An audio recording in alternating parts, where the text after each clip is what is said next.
আরে বাবা, এটা আমার বাংলাদেশ। কোরআন হাদিসের আইন বাংলাদেশে চলে না। কোরআন হাদিসেও গান একেবারে নিষিদ্ধ, এমন কিছু না। এটা হচ্ছে আজকে আমাদের এই সমবেত আমরা যারা এখানে বসছি, মূলত বাংলাদেশের জারি সারি গানের ঐতিহ্য। বাংলাদেশের ঐতিহ্য হয়েছে আমাদের এই জারি সারি বাউল গান।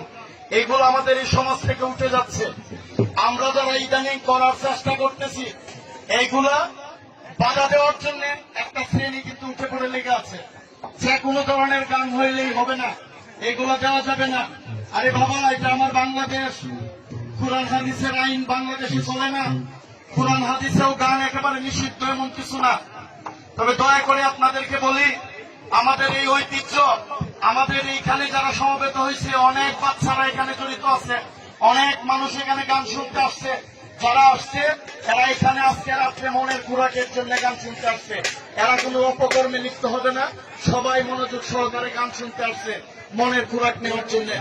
তো আগামীতে আরো যতদিন মেলা থাকবে, এর চাইতে আরো ভালো অনুষ্ঠান করবেন। আপনাদের পাশে আরিফ ভাই, আমরা সবাই থাকবো ইনশাল্লাহ। এর চাইতে আরো ভালো গান আমরা যদি উপহার দিতে পারি, সবাই আমাদের জন্য দোয়া করবেন, এই আয়োজক কমিটির জন্য দোয়া করবেন। সবাইকে ধন্যবাদ। আসসালামু আলাইকুম।